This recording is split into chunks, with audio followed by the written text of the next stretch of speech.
you're doing this summit to grow the economy and to talk about education, and you've said this before, but I want you to articulate it again. You believe there is a severe shortage or a need for skilled trades, technical jobs.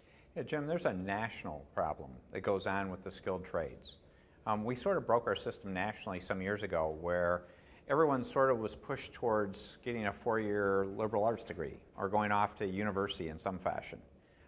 Back when some of us were young, we used to have that other track that was kind of, we used to call it VOED, vocational education, and a lot of our friends would go off half the day in high school and go get that education, that training in the skilled trades, and we were all successful and we never thought anything about it. Well, we sort of messed up this other track, this career tech ed track, and reestablishing it is critically important for 2 reasons. One, if you think about it, these are good, well-paying jobs. So we can help tens of thousands of Michiganders have a great career and a wonderful family life. Secondly, I believe it could be a competitive economic advantage for the state of Michigan, because the place that does the best at solving this problem is going to have an advantage that companies are going to want to stay there to begin with, but secondly, it will attract more and more companies to grow in Michigan by solving this. So that's why I've made it a priority. Michigan needs to be #1, and reestablishing career tech ed and the skilled trades is a great opportunity. You took a question downstairs about the sales tax. I'm sure you've seen the first round of ads that came out about 2 weeks ago now. Yeah. You're going to be the head pitchman on this. Will there be state money involved in terms of countering this kind of advertising for Prop 1? No, it's a ballot proposal, so it won't be state dollars. It's actually contributors to a separate organization, a coalition doing this, and we have a very broad-based coalition. Everything from the business community to the education community to local government. I mean, this is something that people really want. And when people talk about special interest, we're talking about local government and our kids. These aren't special interests. These are people that can benefit by passing a smart proposal in addition to making Michigan roads safer. And we certainly all agree. We have terrible roads, let's make them safer. Aren't a lot of the big contributors the road contractors?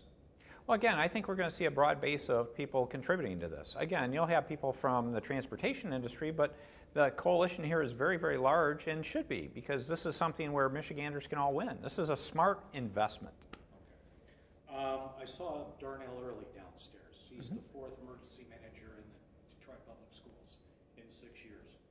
Are you making any progress there, not just financially, but academically? Well, there has been progress. If you stop and look at it, again, the enrollment's stabilized. We've been able to add back in some programs, dealing with some of the financial issues. But my goal was not to have 4 financial managers. Again, that started before I came to office.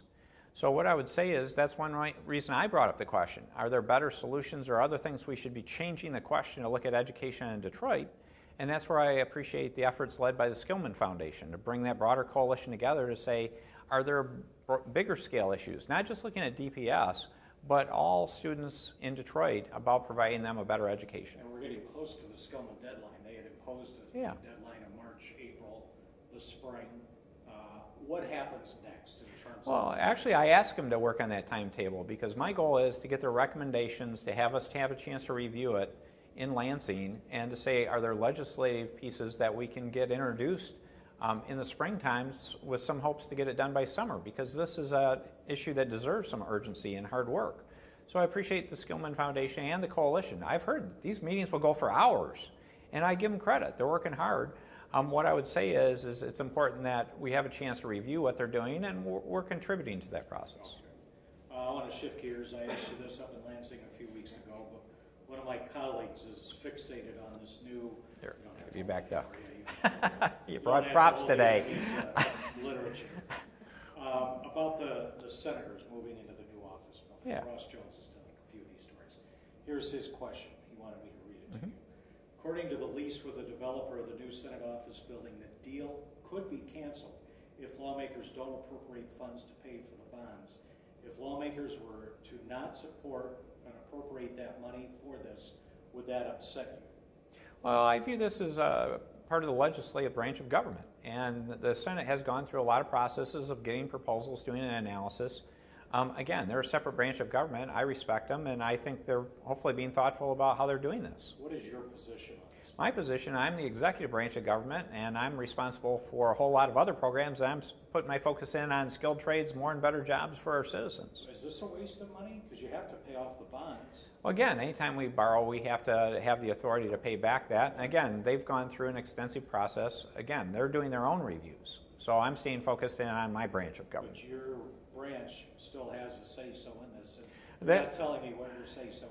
Well, again, they're the point people on this. This is their project, so they're the best people to direct those questions to. And you haven't taken a position? Is that what you're telling me? Again, I'm letting them take the lead on this. This is their building, their issue. I'm quite occupied with a lot of other things involving a multi-billion-dollar budget. Okay. All right.